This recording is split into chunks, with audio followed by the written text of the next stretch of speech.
Most people spend their entire lives running from the one person who could save them, themselves. Buddha didn't just teach about solitude, he lived it, tested it, and left behind something remarkable, a map out of loneliness that still works 2,500 years later. If you've ever felt most alone in a crowded room, or wondered why silence feels heavier some nights than others, that's exactly where this begins. What you're about to hear won't just explain loneliness, it will change what it means to be alone. Imagine the turning of a season, that particular hush that falls at dusk. The sky bleeds slowly into orange at its edges. The only sound is leaves trembling in the wind. The voices, the traffic, the hum of the day, all of it drifting further and further away. In the ancient Indian landscape, something strange happens when the sun tilts low. Dust catches the light and glimmers. The ridgeline of distant mountains softens, blurs like ink bleeding into wet paper. You don't particularly want to talk to anyone, but something in the center of your chest becomes very, very still. The story I want to tell you was born inside that kind of stillness. It's the story of a group of wandering monks, men who had stepped beyond the noise of the world and were walking, alone, on their own 2 feet across the earth. And it's the story of the small, steady light that was burning inside their solitude, waiting to be noticed. One evening, a young monk paused beside a dry riverbed and set down his begging bowl. He had walked since morning and his feet were cracked, but he did not sit. He simply stood, watching a single heron lift from the pale stones and dissolve into the failing light.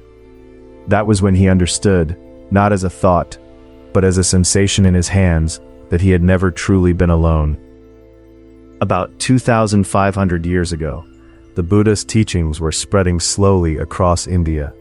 His disciples traveled from region to region, sharing the Dharma with whoever would listen, while continuing their own inner work along the way. Among them was a young monk named Subhadda. He had grown up in a wealthy household, the kind of man who was always surrounded by friends, who loved a lively gathering, who felt most alive in a room full of laughter. But one day he encountered a suffering so deep, it changed the course of his life. He left everything behind and took his vows. Yet sometime into his life as a monk, Subhadda began to struggle. Why, he wondered, does it have to be this lonely? The monastic path is by its very nature a path into solitude. You leave the busy marketplace. You stop moving in herds. You turn quietly inward. That was the whole point. But for Subhadda, it was unbearable.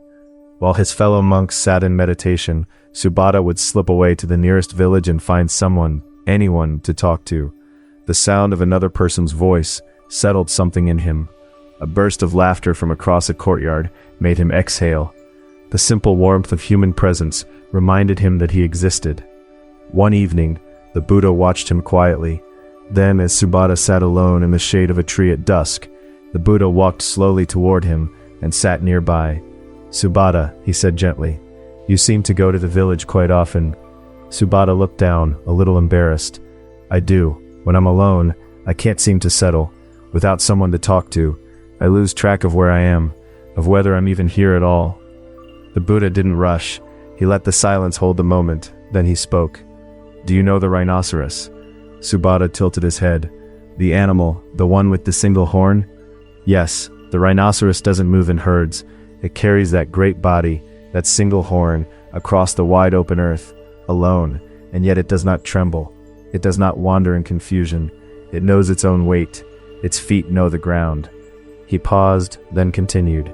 "When you cannot feel yourself without another person's voice, it may mean you have not yet moved into yourself. You are searching for your home out there, but that home has always been here." And with that, the Buddha rested his hand gently near his own heart.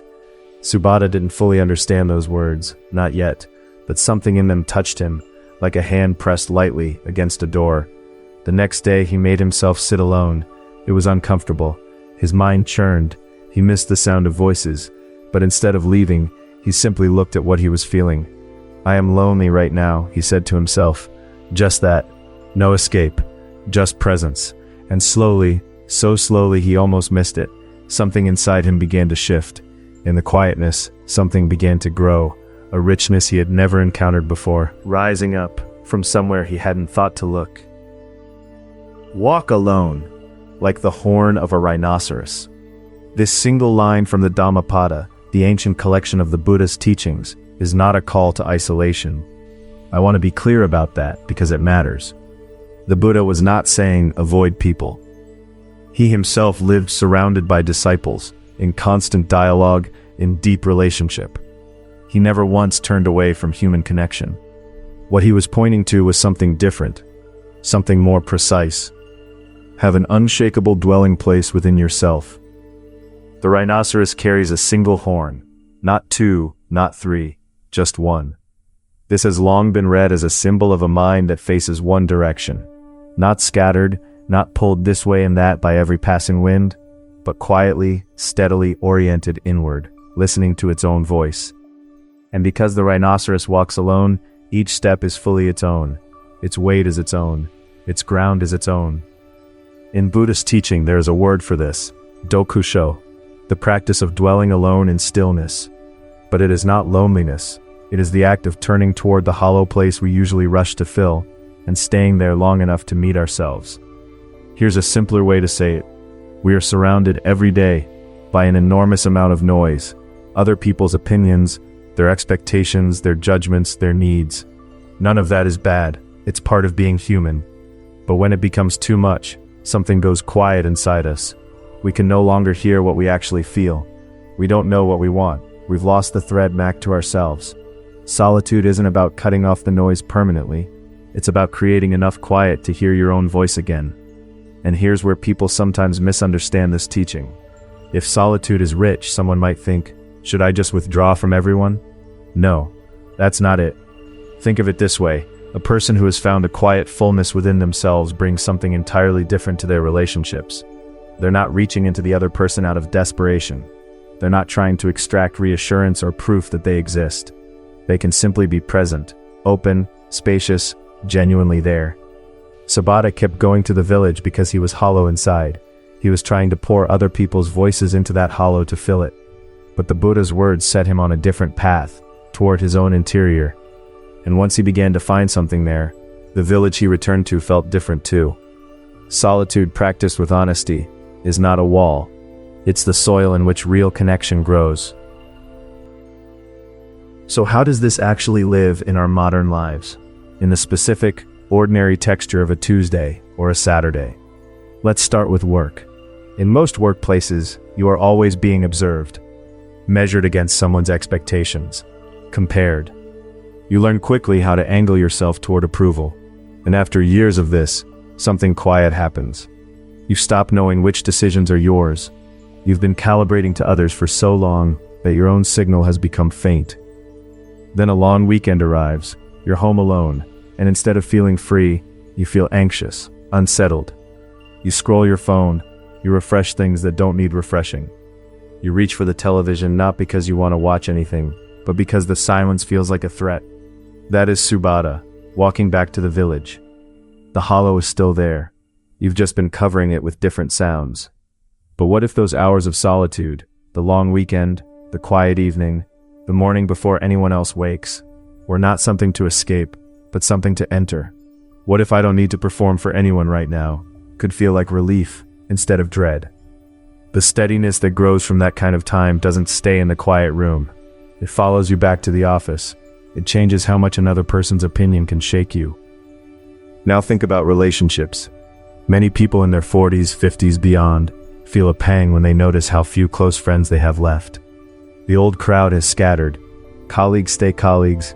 Family is complicated. And there's a quiet shame that comes with that, as if the shrinking social world is evidence of some personal failure. But the Buddha's teaching whispers something different.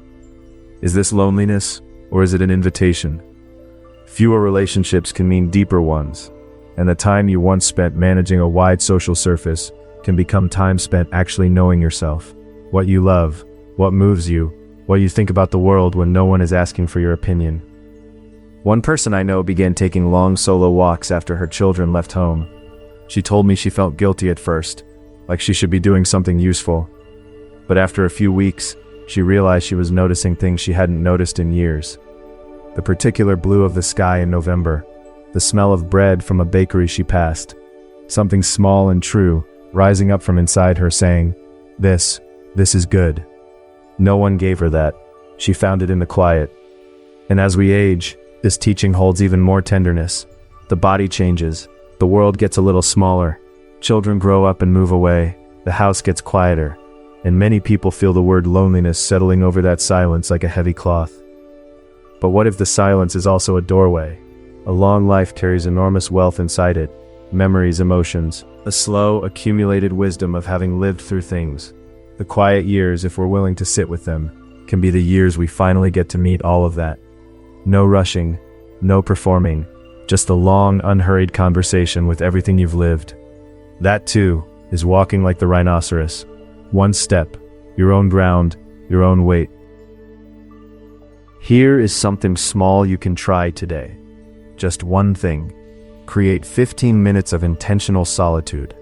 Not solitude with your phone, not with the television on in the background, no podcast, no music, no screen, just you and the room and whatever sounds happen to be outside the window. The monks who followed the Buddha's path would rise before dawn each morning and sit in complete quiet before the day began. Nothing formal, nothing dramatic. They would simply be there, breathing, noticing the breath, letting the sounds of the waking world come and go without chasing any of them. For most of us, that kind of morning is hard to imagine. We wake and immediately check our messages, as if the world might have needed something from us while we slept. We fill the commute with noise. We come home and reach for the remote before we've even taken our shoes off. The day ends and we realize we haven't once heard our own thoughts. So tonight, try this. Switch off one sound, just one, the television, the music, whatever it is, and stay in that quiet for 15 minutes. Don't try to meditate correctly. Don't try to feel peaceful. Just stay. You'll probably feel restless. A voice inside will say, "Shouldn't I be doing something?" You may feel the pull to pick up your phone, the same pull Subhata felt toward the village. That's okay. Just notice it. I feel uncomfortable in the silence right now. That's all. You don't have to fix it. Just see it. If you keep returning to those 15 minutes, something begins to shift. The restlessness softens. The softness becomes stillness. The stillness in time becomes something that can only be called richness. That is the horn of the rhinoceros, grown slowly, quietly from the inside out. And it starts tonight. Before we close, I'd like to leave you with one question. When was the last time you were completely alone with yourself? No voices, no scream, no task, and simply existed. Take your time with that. There's no right answer. Just let the question sit with you for a moment, the way good questions do. Many of us, if we're honest, will find that we reach for the phone before the discomfort even has a chance to introduce itself. A monk I once knew kept a small wooden stool outside his hut, not for sitting in meditation, but for sitting with whatever arrived uninvited. Some mornings, he told me, nothing came. Other mornings, everything did. The ground beneath today's teaching, learning to truly be with yourself, is something we explored in an earlier episode on embracing loneliness itself. Today we sat with the idea of richness inside solitude. Loneliness is not something to be ashamed of. The ache for company, the feeling that you might disappear without someone else's voice to confirm you're there, that is one of the most deeply human things there is. You don't need to talk yourself out of it or judge yourself for it. But it's worth asking. Underneath that ache, is there a part of yourself you haven't yet come home to? The Buddha didn't say walk alone to romanticize suffering. He said it because he knew something was waiting inside the quiet. Something real. Something yours. Something that no amount of noise from the outside world can give you or take away. The uncomfortable silence, with time, becomes a still silence. The still silence becomes a full one. That movement is slow, but it is real. Thank you for spending this time here. I hope that in your moments alone, the unexpected quiet, the long evening, the pause between things, you find a small light waiting there. A sense that even without another voice in the room, you are here, completely, undeniably here, and that your own voice, soft and clear, has something worth hearing. Thank you truly for listening today. May you carry that with you, not as a philosophy, but the way you carry warmth home after sitting near a fire. A monk once described it like this. He had spent years searching for belonging in temples, in teachers, in towns, and then one winter morning he simply made tea, and sat and noticed the steam rising, and thought, "Oh, here I am." Nothing had changed and yet everything had.